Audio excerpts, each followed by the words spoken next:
Hi everyone. I don't know, being a kid and playing with my toys.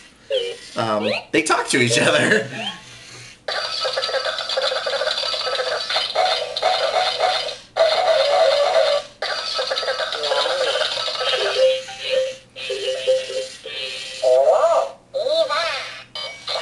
Anyway, so I'm gonna turn them off.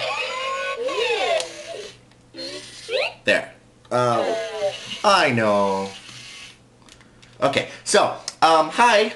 I just thought I'd do a vlog out in the kitchen. The camera is currently sitting on all of my Thin Mints and peanut butter patties and all that I bought for my nieces and nephews, so forgive the little bit of a shakiness. The cardboard is kind of sinking in a little bit.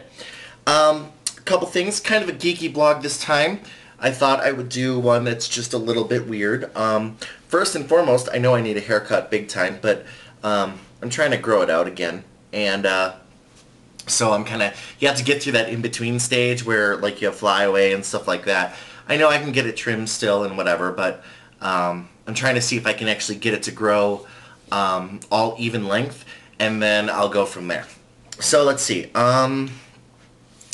The first thing, census. We got our census forms today, well, yesterday, in the mail, and I filled them out. And I guess when I was a kid, and I don't know if this is something you guys do, but when I was a kid, that was like super, super fun for me to be able to be the adult and fill out a census form. There were pages upon pages of questions about income and age and people in the house and ethnicities and just every demographic that you could ever think of, at least at that age, was on the census. And I remember, using one of those erasable pens so I could make sure I got everything right, or filling it out in pencil first and then overwriting it with pen. Just things like that. And when I was a little kid, call me a geek or whatever, but that was fun. It was like you got to be the adult and fill out the census. Well, now we got our census, and it's a page long. It's your name, your age, your birthday, your household income, and your ethnicity. That's really it for each person living in your house. Where did it go? Where's the rest of it? I mean, isn't the whole point of the census kind of to, collect real data from everyone? I don't know. I'm guessing, or at least hoping, that they're pulling from some other sources to get that information, because that's kind of important, I think, for the not necessarily the government as a whole, but for people in general to have an idea of where our country is going in terms of economy and incomes and ethnicity. And it's not a racist thing or trying to be, seclusionist or anything, but it's one of those things where if there are a lot of, let's say, Asian population in a certain area, that might be useful for businesses to kind of cater to that a little bit more.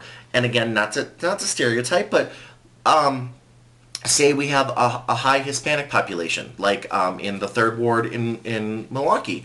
There's a lot of Hispanic people, and that's just how it is. It would be advantageous to have, say, like in El Rey or the Pick and Save, to have a section with additional options for Mexican cuisine. And again, not to say that you have to be, Hispanic to enjoy Mexican cuisine or vice versa. It just seems to be, I mean, it's business. So yeah, I thought it was kind of weird. I keep looking at the clock, I'm sorry, because I can't see the back of the camera, and I know I'm limited to 10 minutes. And this is going to be a rambling one. So, let's see. I've been remixing music a lot lately. I've gotten some DJ Bimbo and some other mixes off the internet, and it kind of prompted me to fire up the turntables again and see what I can do. Being here in Denver, I sold a lot of my DJ equipment when I lived in Wisconsin in order to make the move simpler. And now I'm realizing that I miss some of the equipment that I have. It's pretty much time for an upgrade anyway, but I really wish I had used the money I used to sell those to buy more. But because I didn't, I explored some other computer options. There are a lot of fun toys out there. I seriously recommend that if you're interested in making music, play with the simple stuff, see what you can do with it. When you've mastered that kind of stuff, move on to the better stuff. Like if you have a Mac, for example, start with GarageBand, or if you have a PC, start with some of the free software out there. Get a feel for how tempo works, how beats per minute work, things like that. And how to extract sounds from music is very important, because in order to remix a song, you have to be able to take out portions of the music, the bass line or the guitar solo or just the voice, almost like making it a cappella or karaoke style.